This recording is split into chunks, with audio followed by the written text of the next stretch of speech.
Bismillahirrahmanirrahim. Assalamualaikum warahmatullahi wabarakatuh. Bagaimana kabarnya soleh-solehah? Ibu harap anak-anakku semuanya masih semangat ya untuk mengikuti materi yang akan Ibu sampaikan hari ini. Anak-anakku, sebelum kita memulai pembelajaran, mari kita awali dengan baca basmalah bersama. Bismillahirrahmanirrahim. Dengan harapan semoga apa yang akan kita pelajari hari ini dimudahkan dan dilancarkan oleh Allah Subhanahu wa taala, serta ilmu yang akan kita dapat menjadi ilmu yang manfaat dan barokah untuk kita di masa depan. Baiklah anak-anakku, kali ini kita sudah sampai di pembelajaran 4. Buka buku tema di halaman 24, kita akan belajar tentang energi angin. Nah, anak-anak, di pembelajaran 3 kemarin kita sudah belajar tentang sumber energi yang berasal dari air dan juga energi yang berasal dari makanan.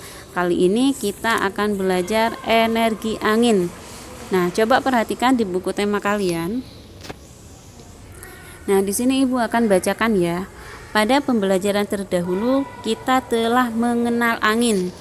Pembentukan angin disebabkan adanya perbedaan suhu di permukaan bumi. Akibat perbedaan tersebut, udara akan mengalir dari tempat yang dingin ke tempat yang panas. Aliran udara ini yang kita kenal sebagai angin. Nah, selanjutnya terdapat 3 hal utama pada angin, yaitu arah angin, kekuatan angin, dan kecepatan angin. Arah tiupan angin biasanya memberi nama angin itu. Jika tertiup dari laut, maka dinamakan angin laut, atau jika tertiup dari arah timur, maka dinamakan angin timur. Adapun kecepatan tiupan angin menjadikan angin memiliki energi. Energi itu merupakan energi kinetik angin. Semakin cepat angin, maka akan semakin kuat energi kinetik angin. Angin yang bertiup lemah dapat menerbangkan daun dan memutar kincir. Angin yang bertiup kencang dapat menumbangkan pohon atau merusak atap rumah. Nah, jika kalian sedang berada di luar ruangan, kemudian kalian merasakan ada sesuatu namun tidak nampak, maka itu disebut angin. Atau jika kalian melihat dedaunan pada pohon yang bergerak, maka daun yang bergerak tersebut disebabkan oleh angin.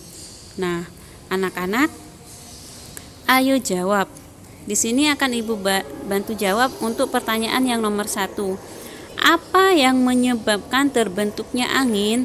Nah, untuk pertanyaan di bawah ini, di sini jawabannya kalian akan mendapatkan pada teks yang sudah Ibu bacakan tadi. Nah, untuk jawaban yang pertama, jawabannya adalah pembentukan angin disebabkan adanya perbedaan suhu di permukaan bumi. Itu jawaban yang nomor 1. Untuk pertanyaan yang nomor 2, 3, 4, dan 5, anak-anak tulis di buku lat ya, karena jika tulis di buku paket maka tidak akan cukup. Ini tugas kalian untuk materi bahasa Indonesia. Kemudian, ayo menalar. Anak-anak minta bantuan pada kakak di rumah, atau jika ada ayah dan ibu, maka kalian minta bantuan mereka jika ayah dan ibu sudah tidak sibuk lagi. Oke, selanjutnya tulis 5 informasi penting dari teks sebelumnya. Nah, informasi apa yang kalian dapat dari teks di samping? Nah, jika kalian menemukan informasi yang penting ada di teks ini, anak-anak bisa menulisnya pada papan informasi di buku tema kalian. Nah, selanjutnya ayo belajar. Di ayo belajar ini akan Ibu bacakan kembali bahwasanya angin memiliki energi. angin dapat dimanfaatkan untuk memutar kincir atau berolahraga. Namun, angin yang bertiup kencang seperti puting beliung dapat mendatangkan bencana. Bencana angin kencang disebabkan oleh pemanasan global. Pemanasan global yang diakibatkan kerusakan lingkungan dan pencemaran. Jadi, angin yang bertiup kecil maka di situ bisa dimanfaatkan untuk berolahraga dan juga memutar kincir. Namun, jika kalian mendapati angin itu bertiup kencang, maka angin tersebut bisa merobohkan pepohonan atau merusak bangunan yang ada di sekitar. Nah, akibat kerusakan lingkungan dan pencemaran menyebabkan suhu bumi meningkat. Peningkatan suhu bumi dapat membuat angin bertiup lebih kencang. Oleh karena itu, kita harus mencegah terjadinya pemanasan global. Mari kita mulai dengan menjaga lingkungan kita. Kita semua bertanggung jawab akan kelestarian lingkungan di sekitar kita. Nah, anak-anakku, bagaimana kita menjaga lingkungan? Kenapa kita harus bertanggung jawab? Karena jika kita tidak menjaga lingkungan serta kita tidak ikut menjaga alam dengan baik, maka akan terjadi pemanasan global, di mana pada pemanasan global itu akan menyebabkan timbulnya angin kencang yang bisa membuat kerusakan di sekitar. Cara kita untuk menjaga diantaranya yaitu dengan tidak membuang sampah sembarangan. Nah, mulai hari ini Ibu harap anak-anak harus membuang sampah pada tempatnya.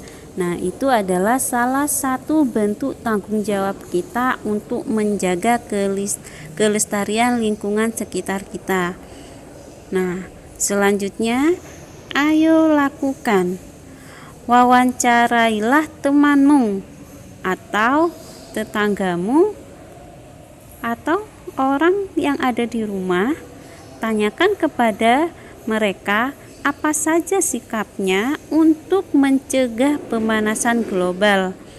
Nah, anak-anak bisa tanya pada orang tua di rumah. Susun beberapa pernyataan tentang mencegah pemanasan global.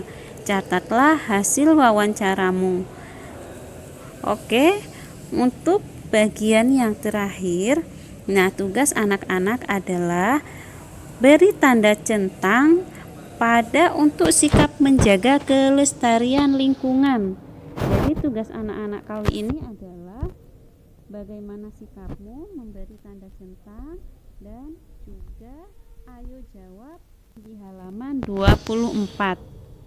Untuk ayo jawab ini kalian tulis di buku lat ya. Kemudian bagaimana sikapmu, memberi tanda centang cukup dikerjakan di buku tema. Baiklah anak-anakku, materi kali ini sudah selesai. Jangan lupa dibaca kembali materi yang sebelumnya, karena pada materi kali ini kita akan belajar tentang sumber energi.